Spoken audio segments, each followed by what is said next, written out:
How did this person create major issues for Wie and Lydia Ko's careers? We're exploring the significant impact of David Leadbetter's coaching on their careers. We will reveal how his methods influenced their performances, from early successes to the struggles that followed. This is going to be a fascinating journey. Our team dug into detailed sources like Golf Digest and National Club Golfer to bring you the full story of Leadbetter's coaching impact on their career. You won't want to miss this. Let's begin on what went wrong when Wie and David Leadbetter teamed up. David Leadbetter's time coaching Wie and understanding the challenges they faced. In 2004, Wie, a talented young golfer, began working with Leadbetter, a well-known golf instructor with a reputation for helping players reach their best. Wie's parents hoped Leadbetter could take their daughter's game to the next level, but their partnership soon hit some bumps. At first, it seemed like a great match, a top instructor teaming up with one of the sport's brightest young stars. Leadbetter's fame came from his detailed approach and success with golfers like Nick Faldo and Ernie Els. For a while, things looked promising, and Wie made some early gains. However, problems began to show up over time. As the months passed, people started noticing troubling changes in Wie's swing. Leadbetter's coaching style, which focused heavily on technical details, led to a shift in Wie's once smooth swing. Critics and fans saw that many of Leadbetter's students, including Wie, started to use a more basic mechanical swing that took away from the natural flow and smoothness of their game. Leadbetter's method often involved adjusting the swing to fit a more standard model, focusing on technical details like grip, stance, and swing mechanics. While this approach can be helpful in improving technique, it sometimes affects a player's natural rhythm and style. For Wie, this change was noticeable as her naturally smooth and powerful swing became stiffer and less fluid. The impact on Wie's performance was clear. Even though she won the 2014 U.S. Women's Open, her overall performance while working with Leadbetter was disappointing compared to her talent. The effortless power and grace that once defined Wie's game were overshadowed by a more mechanical and less natural style. The noticeable drop in her performance suggests that the coaching approach, combined with her injuries and other pressures, played a major role in her difficulties. While Leadbetter isn't the only one to blame, his coaching methods, along with Wie's physical and mental challenges, contributed to a tough time in the career of a once promising golfer. This situation shows how important it is to balance technical training with keeping a player's natural abilities. In Wie's case, the coaching changes may have unintentionally taken away the qualities that made her stand out in the world of golf. Now, we're all curious, how did David Leadbetter's coaching affect Lydia Ko's once great game? Examining the link between David Leadbetter's coaching and Lydia Ko's performance drop shows a complex situation that needs closer look. While the Wie case raised concerns about Leadbetter's methods, Lydia Ko's experience gives a clearer picture of possible issues. In late 2016, Lydia Ko made a big decision to part ways with her longtime coach, David Reddick, and caddy, choosing instead to work with Leadbetter. This change followed a very successful period for Ko, during which she was a top performer in golf. In 2015, she won 5 LPGA Tour events, including a major championship.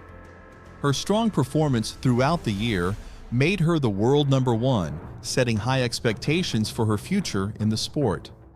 Under Leadbetter's guidance, her swing underwent major changes. The aim was to add power while keeping her well-known accuracy. Leadbetter's coaching often involves making big changes to a player's swing to improve different parts of their game. However, such changes can sometimes lead to unexpected problems, especially if the player is already performing at a high level. The results of these changes became clear in 2016. Although Ko still managed to win 4 tournaments, including another major championship, her performance dropped noticeably later in the year.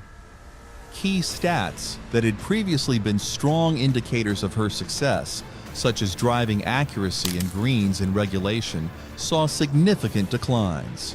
These stats are crucial for a golfer's success, as they directly affect a player's ability to score and stay consistent throughout a tournament. The drop in Ko's performance raises important questions about the effectiveness of Leadbetter's methods in her case. While his coaching has had successes with other players, Ko's experience suggests that changes to an already successful technique can sometimes disrupt a player's game. The situation highlights the complexity of coaching, especially at the highest levels of professional sports, where even small adjustments can have big impacts on performance. Despite these problems, Leadbetter's response was surprisingly positive. In an April 2016 interview with John Huggan of Golf Paper, Leadbetter spoke highly of the changes Ko had made to her swing.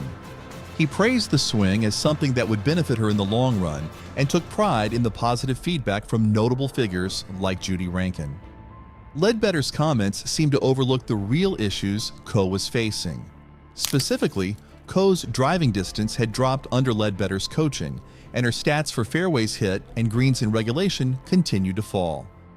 This gap between Leadbetter's positive view and the reality of Ko's declining performance highlights a key point about coaching. While changes to a player's technique can aim to improve their game, they can also have unexpected effects. The drop in key performance indicators suggests that the changes to Ko's swing might not have been as effective as intended, raising questions about Leadbetter's coaching approach during this period. Lastly, no coaching legacy would be complete without checking out the issues with Leadbetter's methods. During his tenure with Ko, he faced significant criticism from the golf community. Critics argue that his methods were too mechanical, one-size-fits-all, and detracted from the natural athleticism that makes great golfers stand out. This criticism led to widespread dissatisfaction with Leadbetter's approach, contributing to the end of his partnership with Ko in December 2016. Since then, Ko has struggled to regain the form that once made her the top player in the world. Despite occasional flashes of her former brilliance, she has found it challenging to achieve the consistency that once defined her game. Leadbetter has been vocal in defending his methods, often shifting the blame to others. In Ko's case, he accused her parents of being at fault, suggesting they made swing changes without consulting her coaches and implying that fatigue was the real cause of her performance decline. Many in the golf community, however, remain skeptical. Respected golf journalist Ann Lynch criticized Leadbetter for continuing to blame Ko's parents, with Leadbetter's response failing to convince many that his methods are to blame. Leadbetter's past successes, including his work with Nick Faldo, solidify his reputation in golf coaching history. However, not all his students have faced struggles. For instance, Ernie Els had a successful partnership with Leadbetter.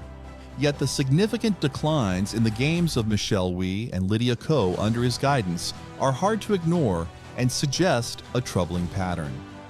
It's worth considering that Leadbetter's approach, which emphasizes technical mechanics, might be more suited for established professionals making minor adjustments rather than young players still developing their swings and on-course strategies. His reluctance to adapt his methods to fit individual players' needs could be a critical flaw. Golf is not a one-size-fits-all sport. Effective coaching requires tailoring instruction to each player's unique abilities. Wow, what a deep dive into how David Leadbetter's coaching impacted the careers of Wie and Lydia Ko. It's incredible how a coaching change can have such a big effect on top players. If you enjoyed this breakdown and want to see more stories from the world of golf and beyond, make sure to subscribe on our channel.